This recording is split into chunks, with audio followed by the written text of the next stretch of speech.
Hello everyone, आप सबका एक बार फिर से स्वागत है। आज के इस वीडियो में हम लोग इंटरमीडिएट की पोएम जो ऑन इज ब्लाइंडनेस है उसके सेंट्रल आइडिया को कवर करेंगे।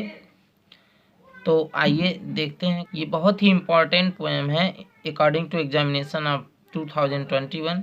तो आइए देखते हैं कि on his blindness is a famous sonnet. On his blindness नाम की जो कविता है इज ए फेमस सोनेट। ये एक बहुत ही प्रसिद्ध सोनेट है। सोनेट उसको बोला जाता है फ्रेंड्स जो 14 लाइन की कविताएं होती हैं उसको सोनेट किया बोला जाता है।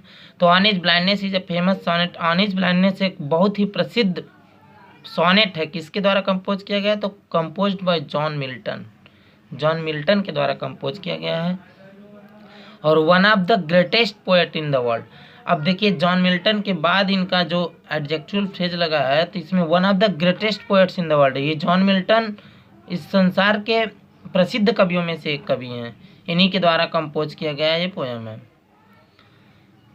बोलते हैं पोएट की इन दिस पोएम, इस कविता में द पोएट कंप्लेन्स, जो कवि हैं वो शिकायत करते हैं क्या? About his blindness to God. अपनी ब्लाइंडनेस मीन्स अंधेपन के बारे में किससे शिकायत करते हैं? तो टू गॉड मीन्स भगवान से शिकायत करते हैं।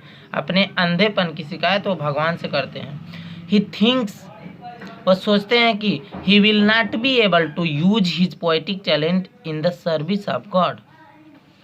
ही थिंक्स मीन्स वह सोचते हैं कि he will not be able, वह योग्य नहीं है, to use his poetic talent, अपनी जो काव्य प्रतिभा है पोएटिक टैलेंट है उसका यूज मीन्स उपयोग करने में योग्य नहीं है। इन the service of God means भगवान की सेवा में। वो ऐसा मानते हैं कि उनके अंदर जो काव्य की प्रतिभा है अंधेपन के कारण उसका सही उपयोग नहीं कर पा रहे हैं, इसलिए उसकी शिकायत वो भगवान से करते हैं कि भगवान आपने मतलब मेरी इतनी कम उम्र में ही कैसे मेरी आंखों की रोशनी आप छीन लिए। आगे देखिए कि ही कंप्लेन्स टू गॉड, वो भगवान से ये शिकायत करते हैं कि he can not expect any service from the poet after taking his I site. अब देखिए ही यहाँ कैपिटल लेटर में है तो इसका मतलब ये भगवान के लिए ही लगा है। वो भगवान से शिकायत करते हैं कि he can not expect any service. अब वह कोई भी एक्सपेक्ट मीन्स आशा नहीं कर सकते हैं, एनी सर्विस मीन्स किसी भी प्रकार की सेवा का आशा नहीं कर सकते हैं। फ्रॉम द पोएट मीन्स कवि से, यानी कि ये अपने आप की भगवान के सामने ये बात रखना चाहते हैं कि भगवान आप मुझसे कोई भी आशा नहीं कर सकते हैं किसी भी प्रकार की सेवा की। आफ्टर टेकिंग हिज आई साइट, अब देखिए इनडायरेक्ट नरेशन में है तो इसका मतलब ये हिज पोएट के लिए लगा है। इनकी आंखों की आई साइट मीन्स आंखों की रोशनी ले लेने के बाद उनसे किसी भी प्रकार की सेवा की भाई आशा नहीं कर सकते हैं। बट सून, ये ऐसा पोएट मानते थे लेकिन बट सून मीन्स जल्द ही द पोएट रियलाइजेज, कभी को ये लगा भाई कि हिज मिस्टेक, कि उनकी ये गलती है बहुत, ऐसा उनको फील हुआ पोएट को कि ऐसा नहीं बोलना चाहिए, उनको ये गलत बात है और वो जल्दी वो अपनी गलती को स्वीकार किए एंड फील्स दैट, और अपने अंदर ये अनुभव किए कि God does not want any return for his gifts. बोलते हैं कि God does not want any return, भगवान किसी भी प्रकार का कोई भी रिटर्न, रिटर्न मीन्स होता है किसी चीज़ के बदले में हम लोग कोई चीज़ देते हैं, तो बोल रहे हैं कि भगवान किसी भी प्रकार का रिटर्न नहीं चाहते अपने गिफ्ट का। भगवान ने हमको इतनी चीज़ें दे दिया है उसका रिटर्न हम लोग क्या देंगे? हमारी एक आंख तक खराब हो जाती है तो उसके लाखों करोड़ों रुपए लग जाएंगे, लेकिन भगवान ने तो फ्री में सब कुछ दिया और हमसे मांगते क्या हैं? ये सब रियलाइज होता है पोएट को।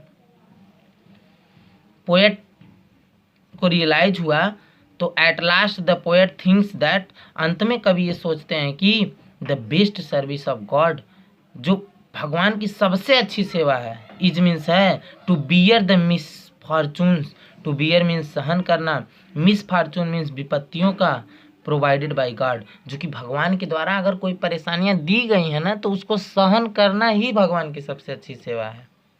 और विदाउट कंप्लेनिंग, बिना किसी भी प्रकार की शिकायत किए बस उनके द्वारा दिए गए कष्टों को अगर हम सह ले रहे हैं ना तो वही भगवान की सबसे अच्छी सेवा है।